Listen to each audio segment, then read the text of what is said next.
뭐 전세보증금 얼마를 지급해라 이런 판결이 나왔습니다. 그러면은 그걸 가지고 무엇을 할 수 있을까요, 여러분?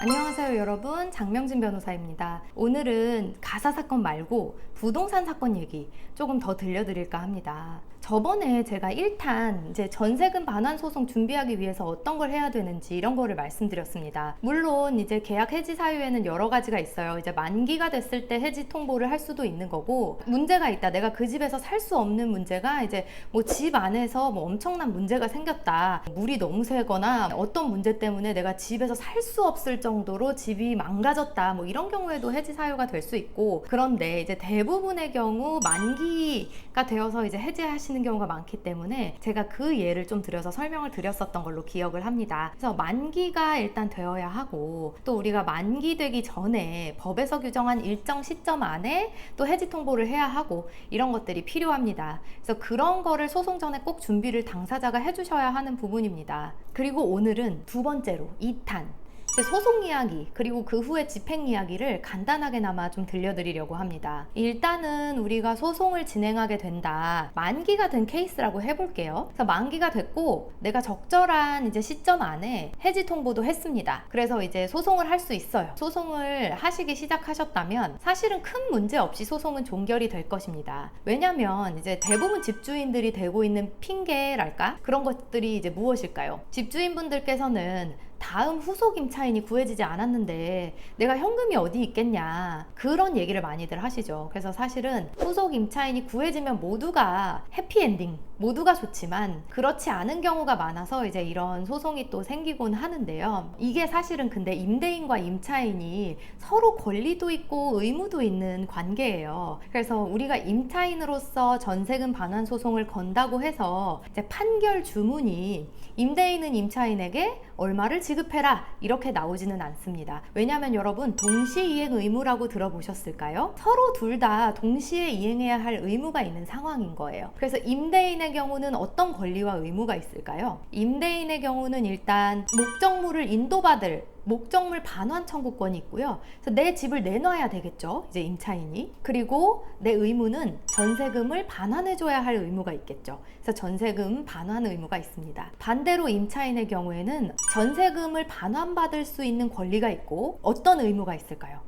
목적물을 돌려줘야 하는 의무가 있습니다. 인도해 주어야 할 의무가 있어요. 그래서 그것들이 동시에 이루어지도록 판결 주문이 나오게 되고요. 저희도 청구 취지부터 그렇게 작성해서 소송을 진행합니다. 자, 그래서 무난하게 이제 판결을 받았습니다. 임차인으로부터 그 집을 인도받음과 동시에 임대인은 임차인에게 뭐 전세보증금 얼마를 지급해라 이런 판결이 나왔습니다. 그러면은 그걸 가지고 무엇을 할 수 있을까요, 여러분? 강제 집행을 할 수 있습니다. 물론 이 판결이 나왔을 때 임대인이 이제 판결까지 나왔는데 내가 이 의무를 다 해야겠다 하고 이렇게 지급해주는 경우도 있겠죠. 그러면 사실은 집행 단계는 필요가 없습니다. 그런데 이제 임대인들도 자기가 현금이 없다 이러면서 판결이 나와도 또 버티고 이런 경우가 있거든요. 그러니까 사실은 바람직하지 않죠. 어떻게든 현금을 마련해서 자기의 법적 의무를 다 하는 것이 맞습니다만, 현실적으로 그렇게 하시는 분들이 아주 많지는 않은 것 같습니다. 그래서 우리가 집행 단계를 생각해야 하는데, 강제 집행, 민사상 강제 집행은 어떤 것들을 할 수 있을까요? 간단히 생각해 보면 우리가 임대인의 재산에 압류를 할 수 있습니다.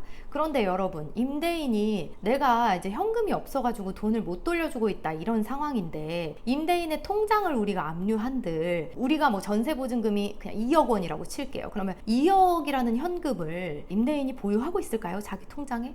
그런 경우는 거의 없습니다. 그래서 제 생각에 이런 경우 통장 압류는 뭐 심리적인 압박 정도로는 유용하지만 그 이상의 효과는 없다는 생각이고요. 그냥 가장 대표적인 재산이 뭘까요? 우리가 알고 있는 임대인의 재산 중에서 물론 임차인 우리가 직접 거주했던 그 부동산입니다. 그 부동산이 임대인이 가진 좀 큰 재산이겠죠. 그래서 이거에 대해서 강제경매 신청을 넣게 되고요. 강제경매 신청을 하게 되면 어떤 절차가 이제 있냐면, 법원에서 일단 감정을 하게 됩니다. 그래서 요 물건이 뭐 어떤 빌라 뭐 202호예요. 예를 들어서 그 202호가 얼마나 가치를 가진 부동산이냐를 법원에서 이제 감정인께서 나오셔가지고 감정을 하게 되거든요. 근데 여러분, 우리가 만약에 전세금이 2억인데 그래도 여기가 감정이 잘 나와서 한 3억 5천 정도 감정가가 나왔습니다.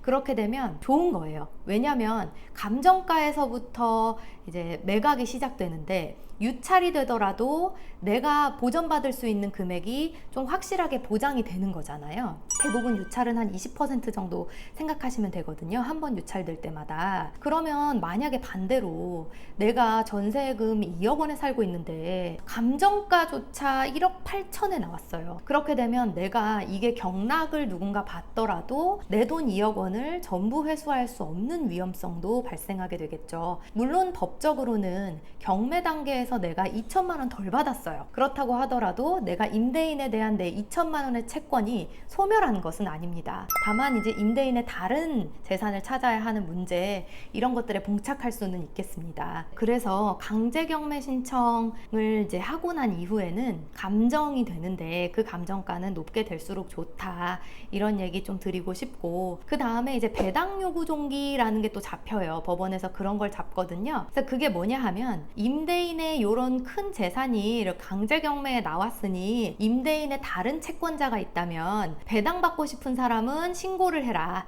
이런 거거든요. 그래서 그런 것들도 시간이 좀 걸리고, 또 이제 배당 요구 종기가 지나서 뭐 매각기일이 잡힌다 이렇게 되더라도 이제 한 번에 경락받을 사람이 나타나지 않을 수도 있고, 이런 문제들도 있습니다. 또 그리고 법원이 요새 좀 뭐 사건이 많이 밀린 것 같아요. 제가 봤을 때는. 왜냐면 지금 저희 사건 같은 경우에도 강제 경매를 넣은 건들이 좀 있는데 올해 초에 넣은 것도 아직 매각기일이 잡히지 않았거든요. 그래서 경매 같은 경우는 저도 이제 그렇게 말씀을 드립니다. 일단은 마음을 느긋하게 갖고 계시라고 말씀을 드립니다. 왜냐면 사실은 우리가 법원이 하는 일에 대해서 어떻게 빨리 해주세요 정도 얘기는 할 수 있지만, 우리가 원하는 스피드가 나오지 않았을 때 뭐 어떻게 할 수 있는 방법이 없거든요. 그래서 뭐 해결이 될 테니까 일단은 시간이 걸리더라도 좀 기다려 보시라고 제가 많이 말씀을 드리는데, 그래서 어쨌든 소송을 시작하셨다면 그 경매 중에는 그 집에 사셔도 되거든요.